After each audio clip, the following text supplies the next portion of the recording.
Hello and welcome to Myth Informed with your host, myself, Brian Edward, and to my left, Sean Frasick. Hey, everyone.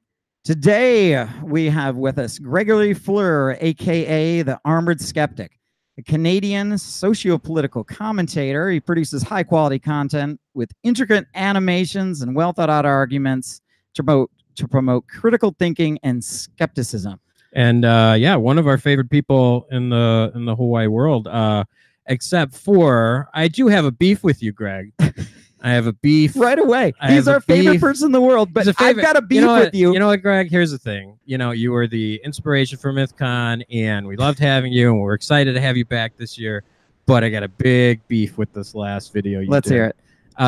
So, Greg, I don't think you're awake. There's a systemic process in place by a secret society of our elite overlords to create transgender celebrities. Why? Because we're sheep that need to be controlled, obviously. Because you're a skeptic, what we're going to do today is we're going to offer up some evidence. We have a lot of famous people coming to MythCon this year, so we're going to take you through it here. Michael, let's start with number one. Michael, you're making me look crazy here. You're making me look and sound crazy. There you go. Not that one. There we go. Yay. Sargon of Akkad, or should I say Carl Benjamin, or should I say Carla Benjamin?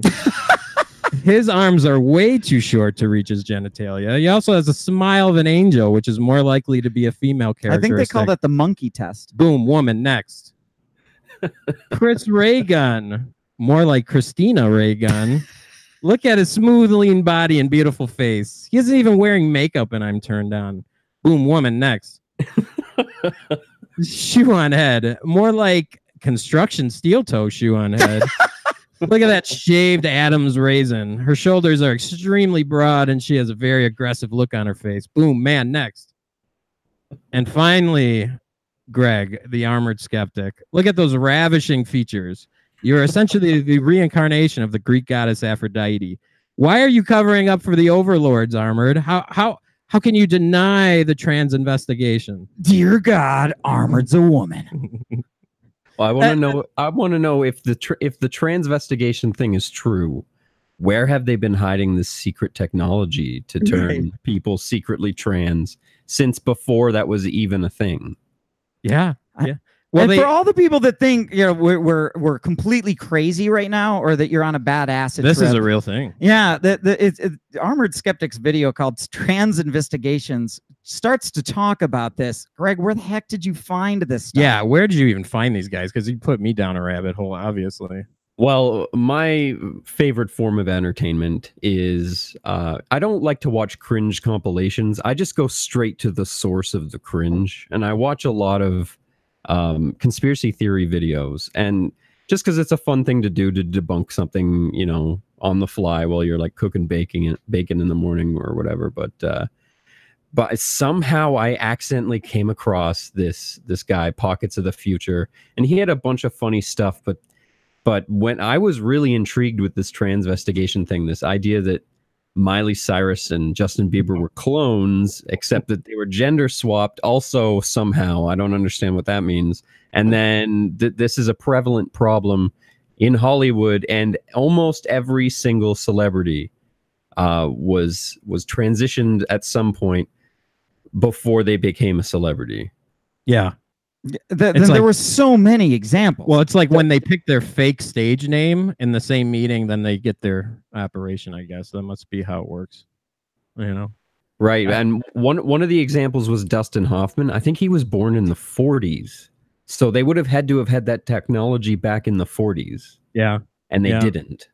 Yeah. And they don't go into what the technology is. They do mention like hormones, like testosterone and estrogen, but well, what is this technology? What I think you guys did perfectly in the video is just point. I mean, the examples I gave, his arms are too short, he can't reach his genitalia, or her eyes are too close together. I mean, this like the evidence that they're offering is just laughable, and it's just like, man, people just believe kind of anything, And it's common knowledge that it's not common knowledge that there's a scale, but there's actually a scale of androgyny, and how androgynous a person appears depends on their mix of estrogen and testosterone. Testosterone is well, I mean, some argue is more important. Others say it's there's new science saying estrogen is the real trigger, but whatever. The point is that there's a mix of the two, and whatever the mix is, you can get a more manly looking woman and more androgynous looking man. And I think that, I mean, I don't like to do the whole you're projecting thing, but I did toss that into the video because with a lot of the people, you get a strong sense that they feel like they look manlier than they should or more effeminate than they should. And they just project that onto celebrities because it makes them feel better about themselves. Well, in one of the videos, I mean, one of the girls was like, "Oh, Robbie, that's my husband or my fiance's name or something like that." It was like her last name, first of all, and then somehow she leaped and said Robert. It's like, wait, no, like she was talking about Margot Robbie. She's an actor. Actors have fake names. This is how it works. Yeah, and there were other famous actresses on there, and then that a woman commented, "Oh, no wonder I've always thought she was hot. She's a guy." Yeah, that's weird. Yeah. That's kind of the projection there, yeah. So yeah, no, I thought Alanis Morissette was on there, and then like even the Obamas. So they've got this Donald great Trump picture of of Michelle Obama like hitting the heavy bag or something, and then like Barack is like kind of bent over, and he's there like, "Oh, look at him, all feminine." She's all masculine. Well, and the question I have is, I don't know, since you kind of dug in this world, like, what is the why? Like, okay, the flat earthers, I get, they're saying the earth is flat, and they're people are trying to like keep you from the truth or something, and ancient aliens, okay, that's the real truth. What would be the purpose about or purpose for changing people's genders to make them famous? Like, it just seems like it's such a non-starter.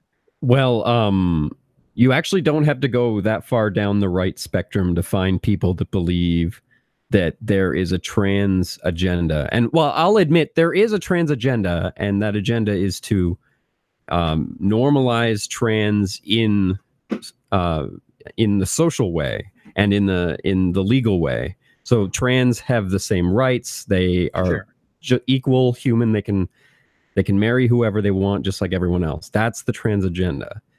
But the right believe, a lot of people in the right believe that there is an agenda in the news and in media in general to encourage more people to become trans and to blur the lines between genders.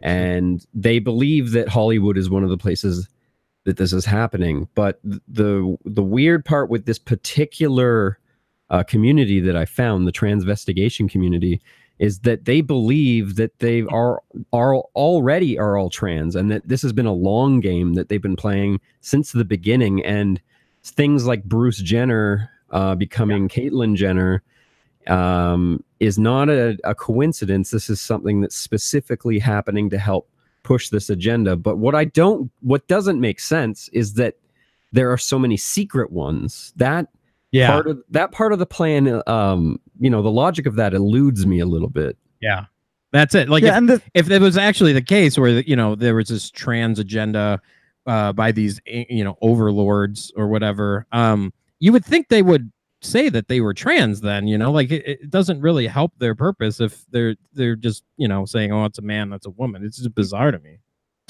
Yeah, you would think. And the 30-year, the whole long game, and let's say the 30-year trans mortgage or something. That it's odd. Okay, but first, before we get into that, I want to give a super chat shout out to Kath Cat, who says, "Armored, I will give you sons. I will give you strong sons, Greg. June is weak. She will not provide them. I am 5'10". I will crush her." Okay, submit your resume to my email address, please. There you go. That's great. Kath Cat, resume to the email. That's great. No, yeah. So that brilliant video. Everyone check that out. I laughed my ass off, and like I said, Donald Trump was on there. Those small hands. Yeah, small hands. That was actually fun. Well, and I love Seth Rogen because like he's such an ugly guy. Like I love Seth Rogen. I love the guy. but he's so ugly. And like he has constantly, shirts off constantly for comic value, what the hell were they thinking? Well, no, with the Seth most Rogen? ridiculous one, and this again that made me laugh. They said, "Victoria's Secret." What's the secret? Yeah, right. They're all men. Yeah. Yeah. Damn. Just hilarious. Like that was great. I mean, that has been a rumor about Victoria for quite some time, and apparently another one of the popular ones that I found was Hitler. There were quite a few videos on Hitler. I mentioned that in my video as well. And again, apparently that theory is a little bit older than the transvestigation thing as well. I do remember, throughout history, women have, for lack of a better term, have snuck into roles that were supposed to be for men only. I believe there was a pope. Oh, I feel like an idiot for not remembering exactly for sure. But that's a thing that's happened before. So it's not like this theory is not completely not based on reality. But what's amazing about it is just how they're sure that it's everyone. Yeah. Yeah, right. And exactly. everyone famous too. And they have to be famous. There's some Queen Hatshepsut in Egypt. I think it was in the last I forget which dynasty, but she was famous for and like dressing up with the beard and becoming more masculine because she was the first female pharaoh. She actually took the throne because her husband died and she exiled her son, and there's a whole like war between her family and the pharaohs, and she was the first female pharaoh, which was kind of a big feat, but she still had to, she wore the fake beard, she wore different things to make herself look more masculine.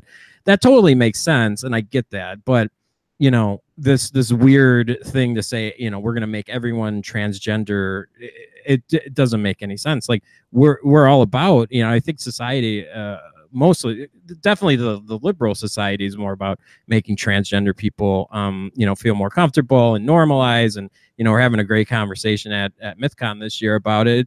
It definitely is something we need to do, but to create this operation where you're turning people transgender and then not actually saying that they're transgender to normalize it. And then having more of them in hiding, waiting.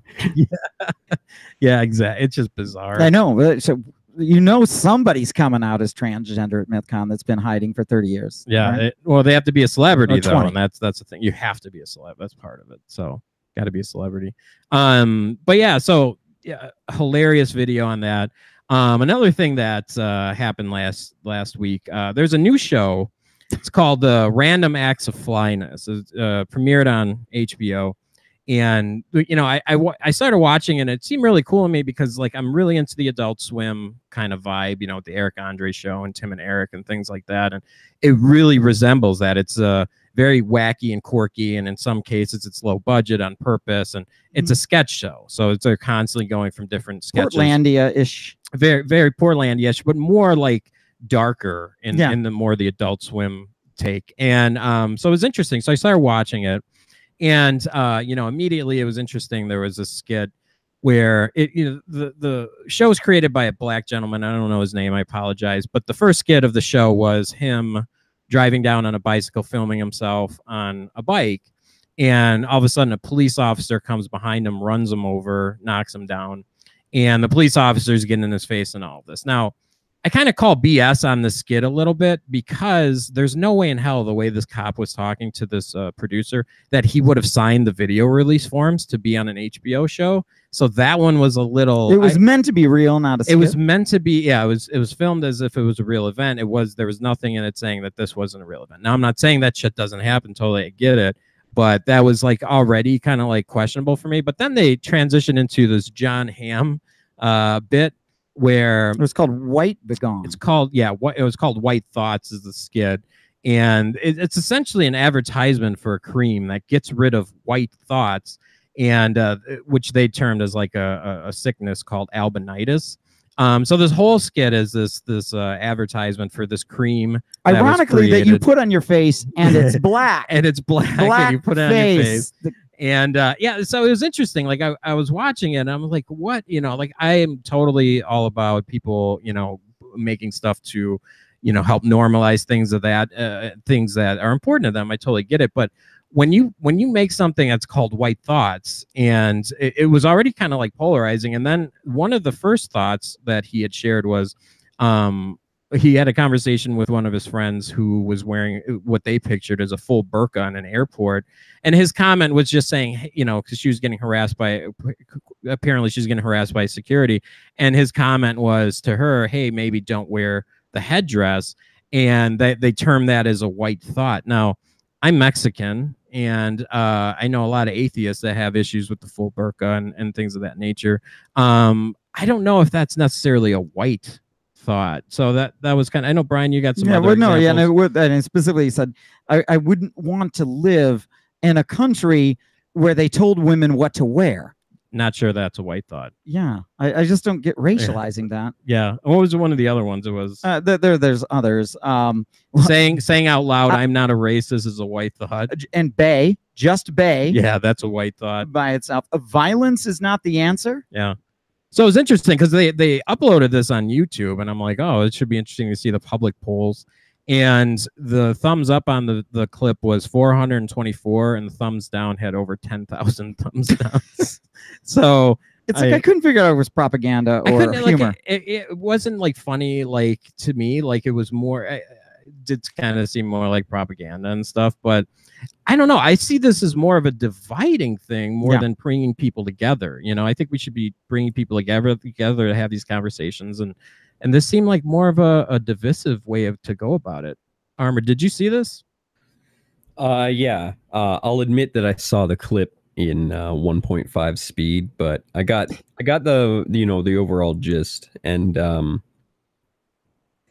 yeah, I was a little confused. First of all, it's very pretentious. I don't know if the entire show is like that. Is the whole show kind of this extremely high? And it's a comedy, I'm guessing, right? I think they're going for comedy, but I think what they're I think what they're trying to do is that dark humor that touches on real things, which I totally appreciate. Like Tim and Eric's done it many times. Eric Andre. There's a lot of shows out there that have touched on these topics, but in a really funny way. So I think that's what they're going for, but I'm not sure. Yeah, I recognize that they have a message. The message is extremely heavy-handed. But like you said, kind of regardless of the message, you kind of, if from an objective perspective, trying to figure out the kind of reaction that you're going to get from this, there's certainly people that are going to see this as a direct attack against, their white identity. There's a whole clan of people, the alt-right is included, but there's more people beyond the alt-right that champion the white identity. And I'm predicting quite a good deal of outrage from them over this. And sometimes I don't like to get involved in those kinds of conversations, but sometimes, like you said, it's almost like it's created specifically to piss them off. Yeah. And that's the thing. Like, if they would have said racist thoughts and actually would have come up with like racist comments, I think we would all be against that. We would all say, okay, yeah. When you're not identified, if you're not a racist, you don't feel like you're being talked to. Yeah, because that's the other thing I think they're trying to portray. It's like only white people have these thoughts. And it's like, wait, like I grew up in a very, very prominent Hispanic area. And, these people had the same kinds of thoughts, like everyone had as a spectrum of different thoughts. So, to say that, I guess that's the issue that I have. Is stop singling out people. Like there's just assholes in the world. I think, it doesn't white, black, Chinese, whatever. There's just people that are assholes. And then there's people that are, normal people. And, to sing, that's the one thing I didn't like about this was singling out, the white thoughts, like, I don't know. I think that could have made specifically whiteness. They'll say that these are an infection of whiteness. And I'm like, okay, well, whiteness is not a race, right? I think what they mean, this is a cultural critique that they're talking about whiteness. If they would have said dumb American, I don't think, I'm like, okay, I can laugh at that, but you're singling out specific people. and Mhm. that and you're making it about the color of their skin, Well, saying that there's like you something pointed out, the cream that he puts on is he's literally making himself blackface, and Yeah. that part makes me wonder if there isn't a little bit of tongue in cheek, like maybe he's making fun of people that believe this. Maybe the person who created this sketch is making fun of people that believe this, and the fact that the actor breaks down halfway through and needs to be reassured that he needs to say this. Again, Yeah. that makes me wonder again if it's tongue in cheek and the director is making fun of people who push this white guilt idea. There again, like the message isn't entirely clear what exactly is trying to be communicated to us. If definitely it comes across as ridiculous, though. I don't know if it was meant to. That's the problem. Yeah, That's very That's a possible. good question. Yeah, and that's the other show that's out right now is Sacha Baron Cohen's new show. I think it's This Is America on Showtime. That I've seen the first 3 episodes of that. I'm not sure if you saw that, but I think that's a really good example of how you can go against multiple people's opinions. Like in one skit, he's impersonating like extreme social justice warrior that like works for NPR, and another skit he's impersonating like the NRA guy. the NRA guy, and the guy from Israel, the Israeli Special Forces that's talking with the NRA. That's great. Yeah, so I mean, like Sacha, he's definitely one of those guys that's like been really good at like trolling people in real life, and he's gotten some of the Republican it was like some Republicans to say like, oh, we need to arm like 4-year-old children in the show. Like it's really 3-year-old. Yeah, 3-year-old. Yeah, it's really like really good, and kind of a good way of like a good example of like how you can be fair at going kind of showcasing the hypocrisy or the extremism in many different outlooks. So yeah, for those that haven't checked that out, that's a really, really good show. But I mean, one of the things we're trying to do with MythCon is we're not trying to showcase, one person. It's because of their color, their socioeconomic status, or whatever. This is, we should look at that person and automatically assume what they're thinking. And what we're trying to do is bring conversations together. And one of your messages at the last MythCon was, we should be listening to each other. We should be talking to each other. Is it fair to say we should be talking to people that we don't necessarily agree with? Well, anything has a limit. Any topic has a limit. Any form of communication has a limit where you have to draw a line and walk away. But when it comes to reasonable discussion over reasonable ideas, I think that we need to encourage more discussion between groups. There's too much talking at each other between the left and the right. There's too much talking at each other with atheists and religious people, and I think you can find people that like myself that have been called an extremist that turn out to not really be extremists, that nobody really heard because they've just been labeled something that doesn't really represent their true position. And that was my message last year, is being more reasonable, which I recall was the exact opposite message that Steve Shives had for the event. That is the opposite. Yeah, I agree. Yeah, we typically never talk about that guy, but man, when Shu released that video, that was hilarious. A couple days ago. Oh my god, I think we've all collectively watched maybe 100 times. Right. I mean, it's exactly right. I mean, it's I don't like this idea of getting along. I don't like this idea of talking. I don't think these people I would should ban them. For I want the Mythicist Milwaukee organization to die a slow death, or maybe a very quick death. Yeah, yeah. Well, that's coming into this world, Brian's been more like engulfed as far as understanding the different positions and people that talk about different things. For me, it was like kind of like starting over. Like I was really entrenched into the atheist world, so like I knew all those people and like kind of what their stances were and stuff. But then once we started focusing more on these social justice issues or social issues in general, we were going to include them. Remember, we at the first MythCon we were talking. We were two. We had a Muslim atheist and talking to a feminist but believing Muslim.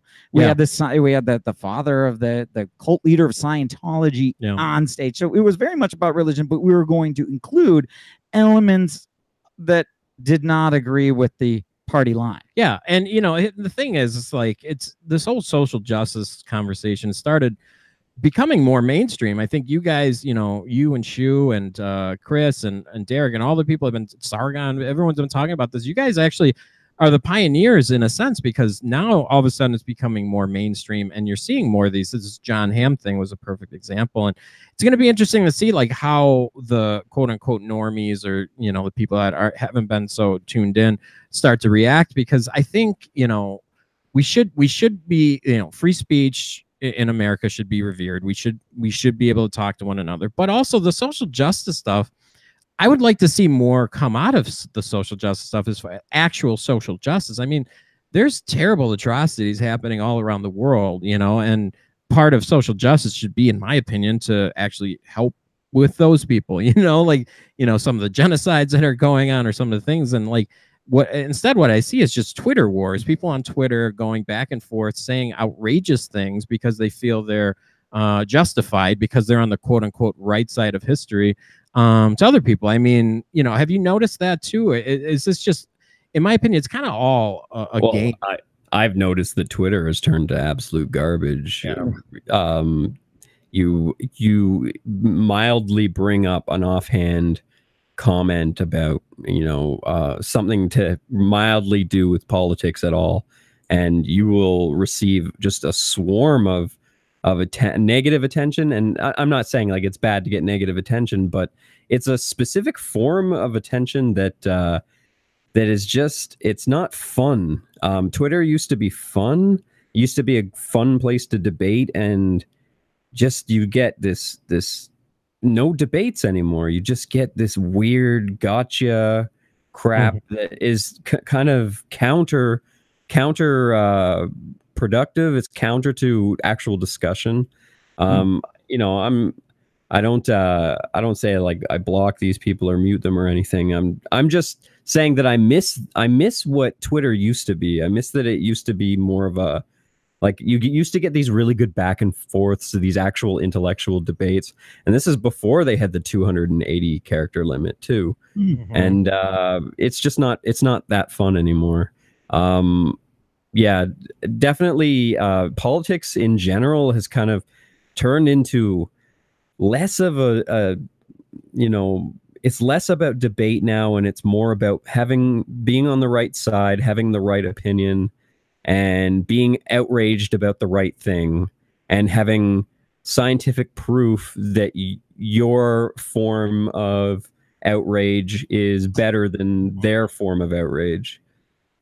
Yeah. Well, the one thing is that I see both sides citing science, and I'm like, well, that's sort of a win for science. We believe in that. Yes. I don't know, guys quoting magic on both sides. Yes, you know what I was going to bring up that I kind of felt bad that for a little while there, my community, whatever you want to call the skeptic sphere, kind of hijacked the term skeptic, and one of the first things that, to try to, get rid of that attention that I wasn't liking was I was trying to assure people that, people like Steve Shives and people like that, they're still skeptics too. Like, you can be a social justice warrior and a skeptic. You can be a conservative and a skeptic. Like, a skeptic is not a mutually exclusive term. And then you got people like Steven Crowder popping up saying, oh, that means I'm a skeptic too. I'm skeptical of the environment changing. And okay, this has gone too far. Skeptic doesn't just mean everything like that. Certainly.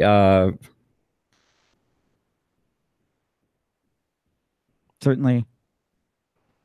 Greg, do we lose you?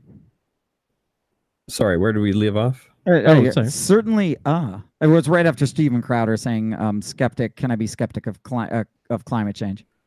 Oh, yeah. Sorry, what was the question again? Oh, it's just more along the lines of you saying the skeptic term has gone too far. Oh, no, it's not. Yeah, it went a little too far. But certainly, certainly there's still a need for skepticism. Certainly there's and more of a need for, just like debate and discussion about these things. Yeah.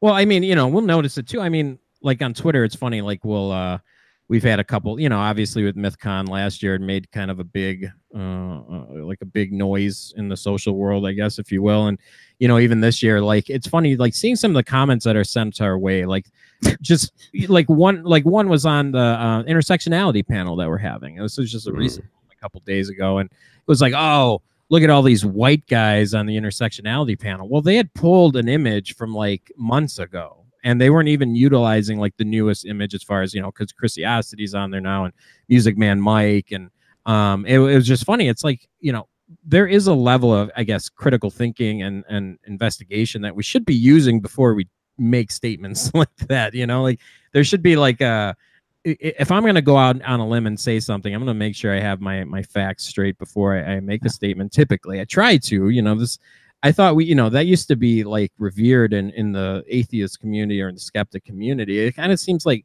that's kind of gone away. It's more, who can make the quickest comment on something to gain, the most whatever social credit, and instead of actually taking the time and saying, let's look into this before we make a statement on it. Yeah. And it's not just politics, but I've noticed it mostly just with socio-political issues, if you mention them, not just on Twitter, but Twitter seems to be, just since you mentioned it, where I'm noticing it the most. Yeah, there's people aren't trying to convince others that they're right. They're just gotcha-ing other people for not feeling the same way about things that they do. And one thing that is bothering me, one thing that I've noticed specifically with the James Gunn thing, I'm not defending James Gunn, and I'm not saying he deserved what he got, but what I did notice that I didn't really like is that a lot of the people that I used to see complain that the left wing is too easily offended said that they're offended by James Gunn, and that it's okay that they're offended because they're offended for the right reason. And that really bothered me. Another thing that I was talking about last year when I was up on stage in your beautiful MythCon event was pushing for freedom of speech. That's one thing that the people that considered themselves skeptics at the time that we all kind of had in common is we're all fighting for the same basic liberties. But again, other people that use the term skeptic to define themselves, and they use that label to push right-wing positions, would then just completely forget about that when it comes to their personal feelings. And that was very troublesome for me to see that. Mm-hmm. Yeah, I agree, and I'll respond in a second. But first, I wanted to fire out a super chat from Austin, who says, "I'm here for sexy armored boys." How's that make you feel? Right on. Are there multiple boys? I know. Like, am I one? No, I agree, and that's like I've always been a huge fan of comedy. We've infused comedy in a lot of the stuff we do, and stand-up comics, or even in your guys' cases, entertainers that are online. I mean, you guys should have the right to criticize things and not have to worry about backlash. That and make comedy jokes and stand-up, you're correct. Shu is brilliant at this. Like her jokes online are just absolutely priceless, and it's just so funny to see people get upset over jokes, and in some cases not even offensive jokes, like what happened to this, this society where we could watch a George Carlin, or we can watch a Bill Maher or whatever get on stage and laugh because we know he's just making jokes. But there were plenty of people. The Christian right, I don't think was a huge George Carlin fan. So I mean, there were still some people that didn't like Agreed, that. but I mean, the scary thing is, I mean, George Carlin got arrested many times for some of the stuff he said. Lenny Bruce got arrested for the things he said. There's many comics in the past that have actually fought through the laws to get, Mhm. you know, to open it up to where people don't have to be, you know, in fear of getting arrested or, you know, going through that process. And it just kind of seems like today there's this huge push to go back to policing speech, which, you know, a lot of entertainers and a lot of people have fought really hard for that freedom, and it's kind of scary to me. People are Yeah, well, pissed. yeah, I mean, I don't know if you misspoke. I mean, I don't really agree that skeptics or stand-up comedians or entertainers should be protected from backlash. I mean, if No, we no, say no. something that, Yeah. but I get what you're saying, that it, again, I'm nostalgic for the era when more controversial people like myself, who use controversial humor and talk about controversial issues that the news is not willing to talk about. There's always been George Carlin's. Oh, I love that I get to compare myself to George Carlin. Thank you for setting that up for me. But just these, you know, alternative, non-mainstream voices. You know, I'm nostalgic for the time when we could speak and that the system worked so that we had the freedom to allow our voices to be heard. And now, I mean, big companies like YouTube, they make that harder for us. They throttle our videos. I mean, that happens to me more often than not nowadays.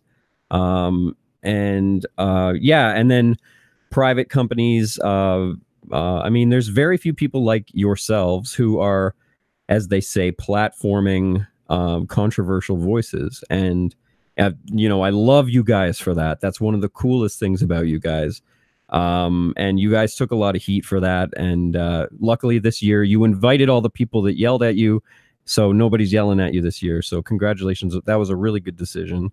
But anyways, there's still people yelling that there's less, which is good. Well, I think it's a lot harder for somebody to make the argument that it's a biased conference in one direction. Yeah, that's hard to make. And we appreciate that. And thank you. That's high praise. And but you know, again, like I honestly I don't view you guys as controversial people, like, at all. Like there's actual controversial people out there that are, you know, either enslaving their own people or doing terrible things in the world, making jokes.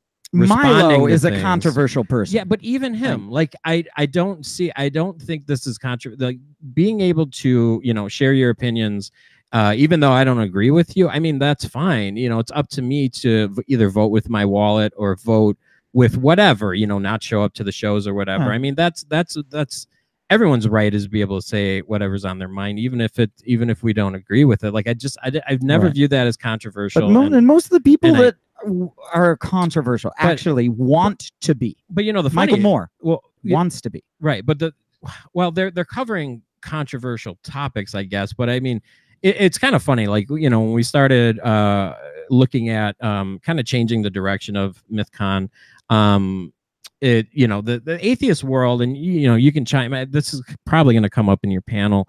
In the atheist community, I guess there's always this weird split. It's like the atheist community where the people that go to conferences and speak at conferences, and then there was the online creators. And apparently there was some line in between that we couldn't cross by having the two mix, which is kind of weird. But like the interest in that world is actually, I don't know. It could be that, you know, the new atheists have done a great job and atheism is more normalized in the West, or it could be that people just kind of got sick of God doesn't exist debates or whatever. But like, in my opinion, like the rest of this world needs to start inviting the Armored Skeptics and the Shoes and the Blairs and stuff to actually kind of revitalize the actual interest in this, because you guys are actually making content that people are talking about. It's a very politicalized, you know, world we live in right now. And what you guys are actually talking about is stuff that people care about. So it was always weird to me that, you know, there's this big issue, and you know, you thanked us, but we actually thank you guys for actually standing by us, because it was kind of crazy for a while. And we didn't know, you know, we did have some people drop and stuff, but you know, we were extremely honored to have you guys there. But I really think there needs to be a shift in this whole world to start bringing in differing points of view, and that's kind of what we're trying to do, or at least destigmatize the idea of having conversations about it. Yeah. Because like you said, I mean, June and I are pretty entry level on the controversy scale. It's not so much that we are controversial. I mean, depending on who you ask, but it's just like you said, the topics that we cover are more controversial. You know what? And like you said, some people backed out last year. Seth Andrews was one of those people. And I don't know if you guys heard it, but he kind of he apologized for his participation in the, I guess you would call, slander campaign against MythCon last year. Yeah. And he actually called me and apologized for it and everything. So that's good. Good. Yeah. So and Matt Dillahunty, although his video about it was kind of backhanded and said that he would never come back, he was fairly fair about it last year at least. So it's good to see that there isn't a lot of lasting damage off of what happened last year. Well, and I was just saying with Dillahunty, it's funny because he was talking about Sargon and this and that, and he was on stage with Jordan Peterson. Like, if you're gonna, who's more dangerous to atheism? And Douglas Murray, Sargon, who says he's an atheist all the time, or Jordan Peterson, who's like out there talking about a different form of religion that is wildly popular. Like, I don't have any issues with Jordan Peterson at all. Like, he's no. But I get what you're saying. It's almost as if Matt Dillahunty doesn't have a problem with it as long as he's the one sitting across from the controversial person. Yeah. I just feel like in my and again, we shouldn't be beyond forgiveness. So that's good of Seth. Seth, I don't think ever really slandered us as much. I think he was filled with some opinions that I absolutely didn't agree with, that I thought were boneheaded, but that's different. Where is Matt, I felt like there was definitely there were a couple of lies. He misrepresented us in his video. Unfortunately, and I just believe his the way he defined humanism is so narrow, as it felt like a religion. Yeah. And that's the thing. Why I got out of this. That's something I've noticed with quite a few people in the atheist community is that, I see the same speaking out of two sides of their mouth, where they'll say that they're anti-religion and they hate religion. And even before the whole social justice thing started, that there were members of the atheist community that would cling to humanism as a religion. Somebody's always got something to fall back on to justify scientifically that their outrage is the most correct outrage. Yeah. But you know what? Again, saying for forgiveness, another thing that I'm really happy to see is so many of the people that were criticizing MythCon last year have accepted your an invitation and are going to be on panels with us. One of them is going to be on my panel, Vadim. And I also, when you guys asked who should be on that panel, I said I'd like Vadim or Dusty, and I think Vadim was definitely the right choice. Yeah, because I don't think Dusty would have been able to handle the pressure. I think he proved that on Twitter the other day. Yeah, it's bizarre. Like, you don't talk about that guy really either, but hey, you brought him up. He was on the list. He was one person we were thinking about talking to, and then all of a sudden, this gotcha string of tweets as far as him wording things a certain way, like I'm coming for you, I'm going to do this, it's like, dude, like this is networking 101. You don't use statements like I'm going to get you, I'm coming after you, if you want to like be a part of something. Like that's it's weird and creepy. So it was like we're definitely glad. And it's like Dusty was one of the first people I ever saw that his review of the Bible video are fucking funny. Yeah, I mean we used to watch his shit all the time. The time. I mean, I practically had it memorized. So again, like forgiveness, Dusty. If you want to talk to us, we're open to talking. We did offer the olive branch and saying, hey man, we'd like to talk. Even after all the shit went down, saying, hey man, like can we talk? Can we and you didn't want to. That's fine. I mean, that's totally his decision. But don't try and create this false narrative that we banned him. He's not banned. He can pay. Yeah, I wanted to make that clear to anybody that wasn't sure. Dusty is still more than welcome to come. And Correct. He can try to gotcha us and everything, but we were just criticizing his approach because the vibe of MythCon, the vibe of MythCon is discussion and debate, not screaming at people in front of everybody and making them look like an idiot. Correct. Yeah. Right. Or dancing around them. As much as I might like to see if he dances like Elaine from Seinfeld, like I don't know, but discussion as opposed to dancing, even though we're not anti-dance. And Oh, we're all very intimidated by dance-offs. Maybe we could have an organized dance-off. That's great. You know what? I don't know if you knew this, but this came across my feed recently. But Canada isn't real. I mean, look into it. The mainstream media is lying to you. Canadians are crisis actors. Infowars.com. That's a super treat from Shoes on Head. Oh, right? that was good. Good to know that Alex Jones' word is still getting out. That's hilarious. Yeah. Yeah. So we're super excited to have you there, and like, yeah, the list, we've added so many people, and hopefully we can have these conversations. And so far, we've been doing the conference calls. We haven't had any issues. Karen, they're like ready. They were like super cool on the call, and they're like, and in their case, I'm really excited for that one, but I think they're going to agree on more than they definitely think they will. But having that, or they could be saving some of their stuff. You don't want to give everything. Oh, correct. But I mean, just as far as like, last year with Thomas, unfortunately, and screaming match. Yeah, we tried everything we could. We tried setting up the conference call. He couldn't make it. We had emails going back and forth. We even interviewed him on a podcast, and it's still on our channel, like, of us asking him, hey, dude, like, this is going to be we want this to be a smooth, calm conversation. And Brian even had said, maybe don't bring up the tweet. Why bring up my plan with my vote was like, let's just stick to the issues. Yeah. Let's not talk about this. And then we came to an agreement where the first 10 minutes could be about the tweet. And I said, fine, we'll agree to that. And then the entire thing was about the tweet. We know it happened, unfortunately. But I mean, we're starting to see these conversations happen more. Maybe not in the atheist world, but you're seeing Douglas Murray and Jordan Peterson and Majid Nawaz and Sam Harris all talking to one another. You're seeing, But if you're learning to fly, you're going to crash a few planes, right? I mean, like that. More planes crashed before the first one flew. Yeah. So our goal obviously is we can't do this shit forever. I mean, the amount of time and money it takes, we've never made money on any of the conferences. We've lost money every year. The amount of time that goes into it is very, very taxing, but hopefully we start to see more conferences, invite you guys and, have these conversations, because and more conferences like to pop up, right? I mean, there's a lot of data coming out of like Jonathan Haidt's Heterodox Academy that's saying, yes, in fact, there is kind of a politically correct way to talk on a campus. Yes, there's certain thoughts that people self-censor.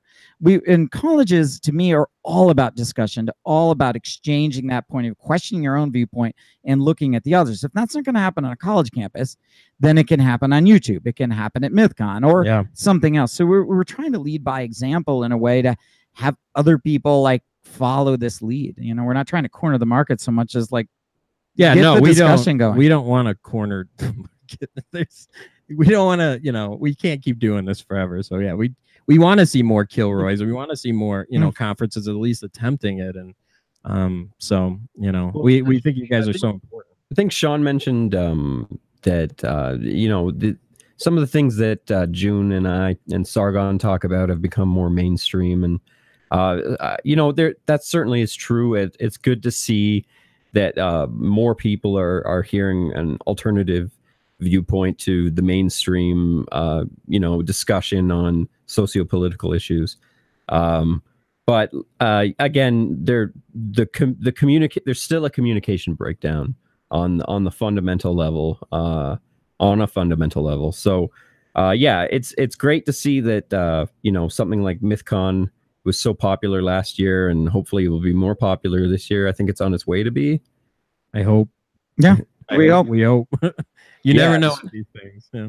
But it's good to see that these discussions are being had more. I agree. I agree. And then there's certain, like, their Music Man Mike, who's coming, it made a satirical critical video of us, which I actually thought was kind of funny, but he'd been a big critic, but at the same time, we talk on Twitter, there's going to be, no one's 100% wrong, right? Everyone's got some salient points. Some people may be angry about them, but he's going to come. He's going to talk. He's been very friendly in that way. So like I'm happy to meet him, and I think some of this starts like what you were saying, Armored. We have to be able to listen. Is inviting them to come to your platform. So it's important that we not keep people that think, you know, like the wrong way. You're on the other team. Well, you can't. Anyone can change your mind. Anyone can make you think of something in a way that you've never thought of it before. And even if you think you're going to hear the same thing again for the 100th time, just be patient. Perhaps they have a perspective you've never thought of before. Yeah, it's so true. And your guys' message last year just echoes. And, you know, like I said, you guys were our initial inspiration to kind of shake it up. And then, you know, now we're taking it a step further, and, you know, we hope to see great conversations in this. And, you know, even like, you know, last year, one of the most justified criticism was we didn't get a lot out of the Sargon talk. And I agree. We definitely, that was my main criticism of last year, was that conversation derailed almost immediately and stayed off the tracks almost the entire time. Yeah. And I agree with that. And you know, this year having Richard Carrier, I think, you know, Richard's a professional, Sargon's a professional, having a moderator in the middle, I think this is going to be fireworks. And the fact that it got so emotional and it did go off the rails and kind of stay off the rails, it was a massive spotlight on we need to talk about this. If nothing else, it was a bat signal for that. You know, there were some nuggets that came out of it, but you're right. Like for the most part, it was nothing but a beacon of we ought to talk about this more sanely. Yeah. Well, since you were kind of the pioneer that's kind of shifted a lot in the atheist world, what are some of the things you're seeing now? Like what are some of the things that are on the horizon that you're like, oh, we need to start talking about this, or we need to start looking at this outside of the trans investigation, obviously? I'm sorry. No, you broke up there. What was the question? So since you were kind of the pioneer in like the atheist world, you know, coming up with different topics, looking at things, different topics in that world, like what are some things on the horizon right now that you're like, you know, we need to start talking about this, we need to start looking at this, you know, what are some of the things that are inspiring you these days? Oh, I see what you're saying. Yeah. I don't know that I'm really a pioneer. I appreciate that you guys say that. But I think I just happened to be one of the more popular voices at the time. That was anyways, that's modest. I'm not entirely sure. I'm starting to sense that we're going to be running into some of the same issues we were running into during the Bush administration with Trump in the office. There's definitely more. I mean, as they're selling them as more freedoms to religious people and more freedoms to the religious types. There's definitely. I mean, it's almost like we're going back to form again. Kind of like pulling out some of the oldies, the abortion should be allowed kind of arguments again. I think there's going to be a little bit of a regression in the discussion in the future, I believe. Yeah, you know, I noticed that too. I think it was at the that religious thing that was just put forth. Brian, you got to know this. The thing that the religious. Well, what's that, Michael?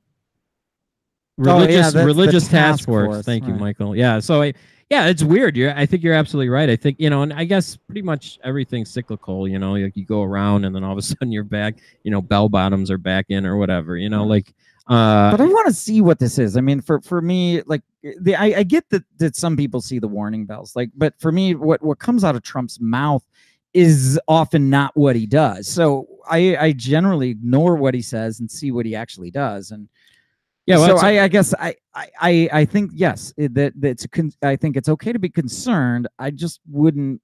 I don't think we should lose our shit about it yet, because I just don't know if anything's gonna happen. That's just what I'm more concerned about as an atheist at this time, or as a secularist, I should say. But you know what? As a human, I think I'm more concerned about his Space Force, because what the hell is that? I'm not sure. What is the Space Force? Tell me about this. I didn't know about it. Oh, you didn't hear about this? He made a motion, or I don't know what you call it in the United States, but he made a declaration that he wants a military branch called the Space Force to be started. Why didn't they call it the Federation? right? Like, come on, like I'd say a declaration in the U.S. is called. That's not American enough. It has to have the word force in it.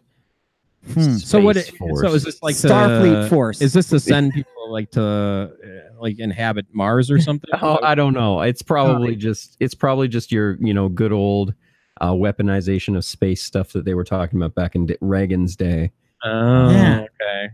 Like weaponizing SDI. satellites. SDI. Yeah. Yeah. What did he call it? I think they called it the Star Wars Initiative. Yeah, or the Star Wars, Framework. strategic defense initiative, or SDI. That's right. Yeah. So I think it's just a continuation of Reagan's idea of weaponizing space. I'm kind of surprised that there isn't a huge outrage about this, because there was back when Reagan pushed it, because any weapon that's put up in space to defend us from an asteroid could very easily just be turned right back at us. Right. Yeah. Correct. Yeah, that's mean, interesting. I have to look into that. There's some satellite on satellite warfare too. Right? Yeah, there you go. Now that's a movie. Well, I don't even know if like Trump has the intelligence to understand some of that. I mean, like honestly, like I'm not a Trump fan. I know Brian's kind of on the fence a little bit. I'm not a fan. I'm just saying, like, you loved him on what was it show he was on? The Apprentice. The Apprentice. I loved our president when he was running The Apprentice. I'm just not wigged out about Trump in the same way that a lot of people are. Yeah, I see him as problematic, but like I'm not wigging out. The problem was that he was sold as a bigger problem than he really was, and we spent so much time just debunking how outrageous some of the claims were. We never really got to have a proper discussion about whether or not he's really the worst thing, because I don't know how many times people said he's a racist, and their proof of that was some vague thing that may or may not have had to have done with race, and there was just a lot of whack-a-moles, and it kind of turned the conversation down a ridiculous road. And that we don't talk about policy at all. Yeah, and it's bizarre. Yeah, no, that's true. Policy, at least in the mainstream discussion, policy almost never came up except for about overtly ridiculous things like the wall. The wall, and like the border, using kids as it is a tool, or a pawn to stop this. Like, yeah, that's definitely there's issues about that. But often, like, even like his tax plan didn't make major news, at least on the Twitters. Like, not that's coming across my feed. Maybe my feed's crazy, but things like jobs. It's more have been about things that are more outragey kind of thing. There's kind of just there's been a huge distraction. I don't know how that implies that it was intentional, but we were certainly all very distracted from the real conversation we should have been having. Abracadabra, right? Look over here. Yeah, exactly. Well, that's why he's a master at. I mean, he's just he's a narcissist that really knows how to gets coverage. Like, he really is really good at getting coverage. Like, it's he's even before he was the president. I mean, how many times did you hear about Donald Trump? I mean, the guy, it's just right. Well, he's and I would think too that there's everything from the Trump voters to that God Emperor, right? Well, he can't do anything wrong. Down to the people. Also a reality TV show, and those are the modern day new gods. Like, right. More people connected. But it's important though when they say, "Oh, you voted for that guy," right? There's the God Emperor types that literally think he could do no wrong, and then people that were like, "Well, I always vote for the lesser of two evils," and thought he was better than Hillary. Yeah.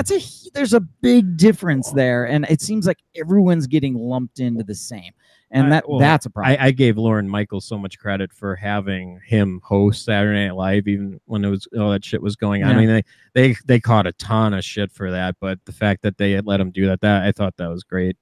Fellow Canadian Lorne Michaels. Yeah. Remember Ruth Bader Ginsburg and Justice Scalia were friends, even though you wouldn't have imagined it, right? So this also can be the same between political divides, and that's what we're hoping to do. And we know you're on board for that. Yeah.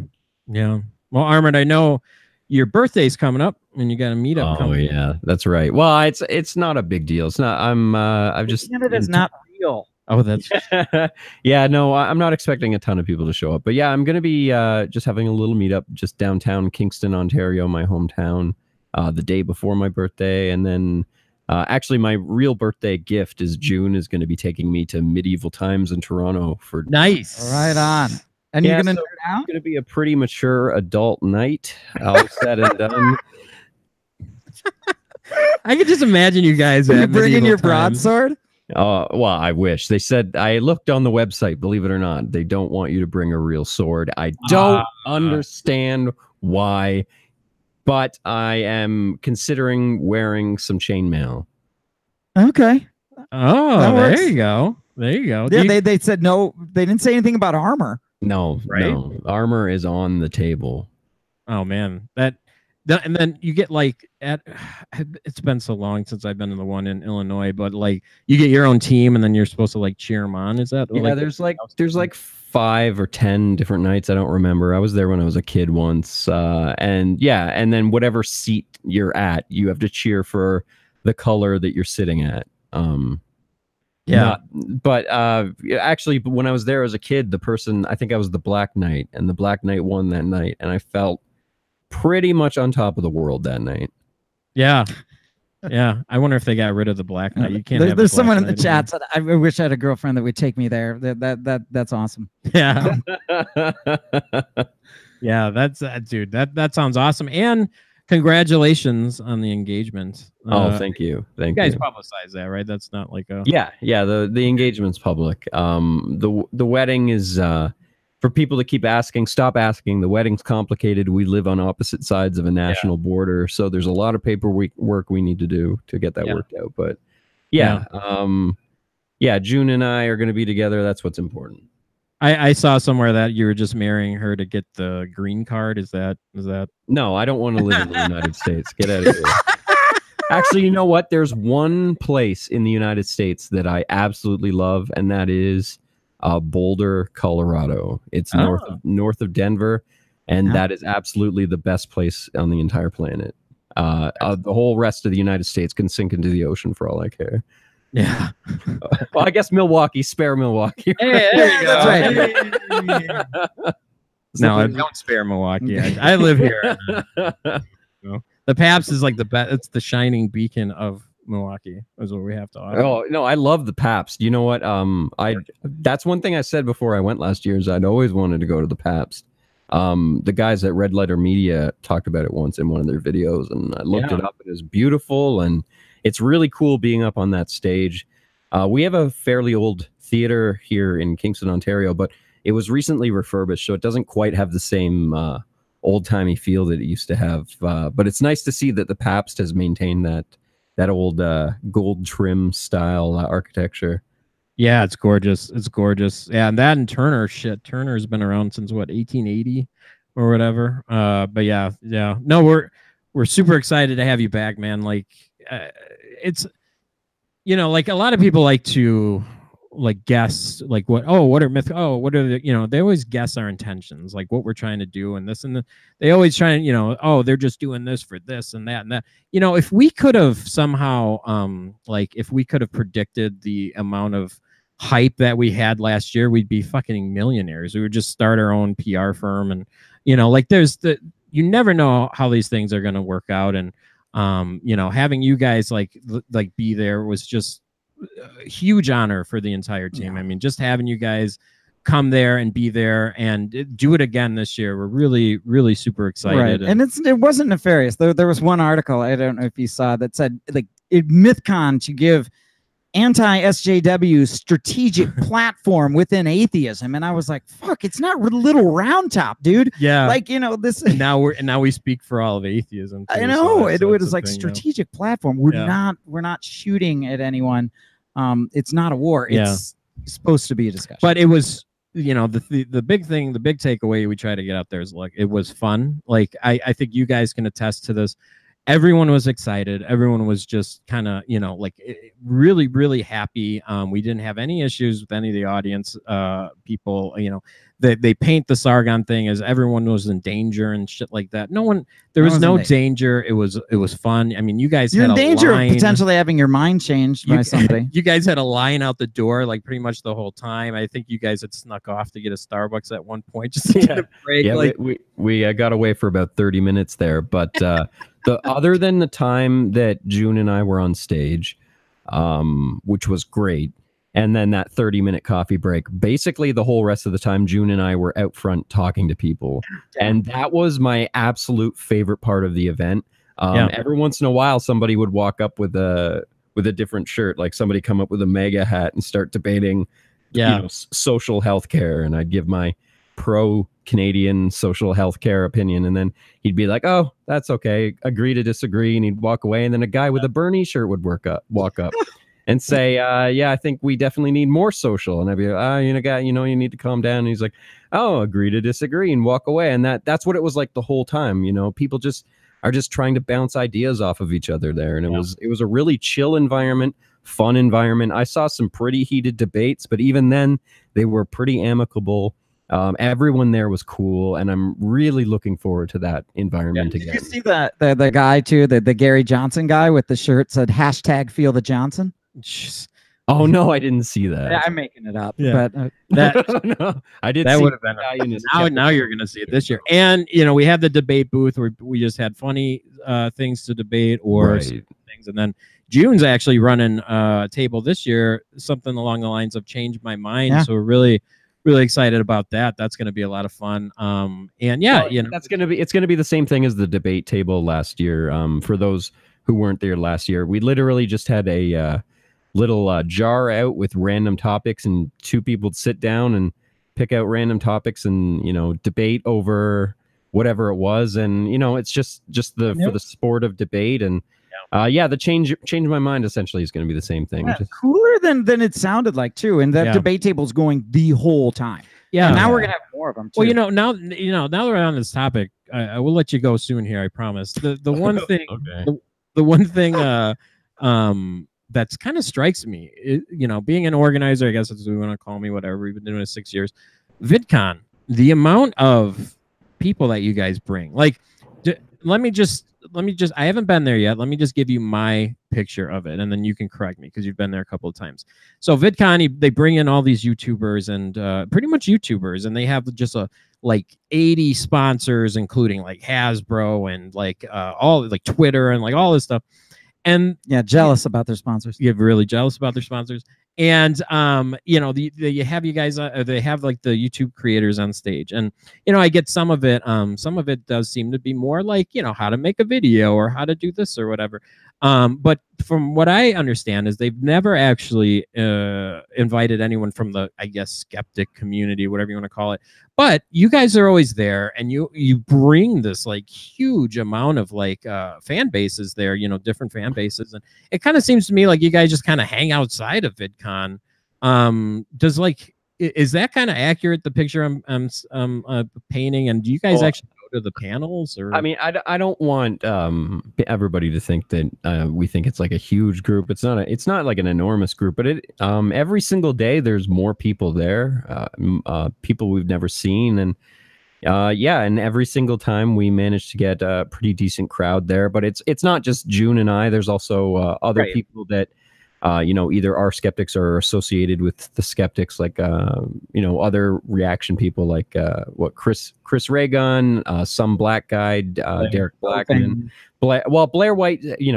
She's a diva. She's a huge diva in real life, so she'll show up for literally 3 minutes and then leave. But it's a beautiful 3 minutes every single time. But we've got a bunch of other friends that are there too that help draw the crowd. But you're right though. There's not any representation from the skeptics at VidCon, and I'm not holding my breath for the day that it'll happen. I'm sure it never will. Last year, there were some insider industry people like Francesca Ramsey from MTV who were leading some of us on and letting us think that we were basically on the cusp of being considered legitimate, and that was all just some sort of weird game they were playing to get us to like give up information about each other, which we never did. So that ended up turning into just, you know, her breaking down and kind of just slandering us all in the end, which that was a big mess. I think the impression that I got talking to Boogie 2988, who also kind of was kind of attacked by I don't know if you want, yeah, I guess attacked is the right word, by Anita Sarkeesian.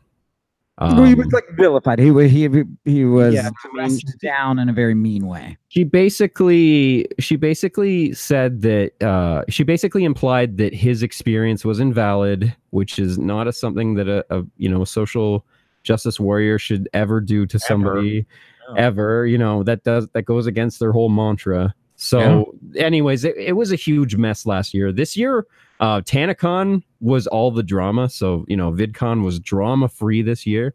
The only thing was that when we went to the team YouTube panel, it was this weird, like, acted out, totally planned out thing. It wasn't a real panel. It was just meant to look like one. They didn't even do a Q&A at the end, and they made it look like they were going to be addressing some of the bigger problems. And, you know, the issues that we're dealing with now are demonetization, throttling. There's also all sorts of issues of people's videos not showing up in subscriptions feeds, all sorts of stuff like that. And they kind of gave like these very specific examples of those things happening. And then they addressed that in one specific example and then moved on. It was a lot of smoke and mirrors, and I could tell that I filmed some of it, and I could tell that they knew who I was. They were very nervous about being there, and they had reason to be, because they basically just like dismissed all of our biggest problems and then didn't let us ask questions as to what the hell was going on. That's just for me. It's just absolutely mind-boggling. Just, you know, if you're going to take it from a business standpoint, you guys are really intelligent, entertaining, nice people that you would think, you know, any conference would want to be a part of it. But then if you take it even a step further and say, you know, one of the things that was labeled, we're legitimizing Armored Shoe and Sargon. That is the worst criticism I've ever heard. You guys don't need a conference to tell you you're legitimate. You guys are legitimate. Like, it would. These conferences, and you guys know, conferences, it's not like it's a huge payday. You know what I mean? It's like part of well, this. You guys don't pay me shit. And we appreciate you doing it. Yeah. No, I love doing it pro bono. I don't care about the money. No. Yeah, but it doesn't legitimize you guys, is the point I'm making. Like, even if VidCon started inviting you guys, which I think they should, and I don't know what TanaCon is, but no, you don't want to know what TanaCon is. I'll tell you later. All right, tell me what TanaCon is. Because like that doesn't legitimize you guys. Your work and your character is what legitimizes you guys, and you guys are extremely successful for a reason. And I'm just so sick of hearing that narrative. Wow, they're not invited to, you know, one of Cat Black actually like early on this year made a video like I guess criticizing us or whatever, and as to why she said no, because we did invite Cat Black. And I wish you would have read my last email, which she said she didn't read. And one of the fair. She didn't want to come. Totally up to her. No judgment here. But one of the comments she made that was really unfair was, Sargon's not a public speaker. Armored Shoe, they're not public speakers because they would be terrible on stage and blah blah blah. And I was thinking to myself, it's like that. How unfair is that? If you're never given the opportunity to go on stage and do these things, how is someone expected to get better at it? It's like any job that you have. The more you do it, the better you're going to get at it. And so like, that's just a weird criticism. And, you guys are definitely better than that. Again, you don't need VidCon to legitimize you guys. And I personally think that there is going to be a point where they're going to have to. There's going to be so much demand. They're going to have to invite you guys. And, I see that happening sooner rather than later. Yeah, maybe. But until then, they don't trust us, and just basically comes down to that. They don't trust us. They don't feel that they can trust us. Because, like you said, even though, it doesn't matter how controversial we are, it's that we're willing to talk about things that the mainstream isn't willing to talk about, and we're willing to lift the veil on things that the mainstream isn't willing to lift the veil on. Mm-hmm. And YouTube, Google, Alphabet, wants the YouTube brand to be as mainstream as humanly possible. Yeah. So people like us, we're not on their short list of people they want to promote. If that day ever comes, I don't know. It'll be a long time from now, I think. I think it will come. I think you are starting to see outfits like the Adult Swims, the more independent stuff, the Rick and Mortys, these things that are actually getting like huge audience and demand, because people do. There are a big set of us that like the stuff that isn't in the mainstream, like. It's kind of the stuff that you're once you're outside of the matrix, it's kind of hard to go back at some point. So yeah, the bubble will burst when the outrage is ineffective anymore, right? I mean, money's worthless if there's too much of it, right? And you inflate it. So at some point, the bubble will burst when people stop reacting to the insane outrage. Yeah. I agree. And, it's interesting, speaking of Sargon with the whole UKIP thing and him getting more into the politics world and stuff. I mean, I always think there's a transition for you guys. Blair's got a movie coming out about her. There's always, the next step. And I think people are starting to see and, I don't know, legitimize people, mainstream or whatever. They're taking interest in this world. I mean, I forgot what I was watching. I was watching a mainstream thing the other day, and they alluded to like a show, and they alluded to YouTubers, and I was like, this shit's starting to hit, the mainstream. Is something on HBO or Netflix or something, and so yeah, so I don't think it's going to be that long, and but Armored, thank you so much for your time, and you're allowed to bring your sword to Milwaukee. Oh, thank you. I appreciate it. If you can get it on the plane. Yeah. I don't know. Will they let you get it on the plane? He could ship it to me. Oh, okay. There you go. You might not trust me at that. There you go. But anyway, Great. there's going to be a whole host of amazing people, and you guys are the veterans now, and really it was you guys. I think that's why the other people trusted us. It was, I think, because you guys had such a great time, and we really appreciated you guys standing by us and doing it again this year. And people say, oh, we had there's nothing we did that we wouldn't always do. Like, we don't listen to people, we don't let people tell us what to do. So, and the fact that you guys have the same principles, we really love you guys and are so excited to see you again this year. So Brian, you have any final thoughts? No. That's all. I really appreciate the time. Always great to talk to you, Greg. And Shu, thanks for the video, Shu, if she's there with you. Thank you very much. June and I are very excited to see you guys again for the next annual event. It is going to be a lot of fun. And thanks to you for telling me that Canada wasn't real. I've been screwing that up for quite some time. All right. Thank you, everyone. Thanks for joining us. Thank you.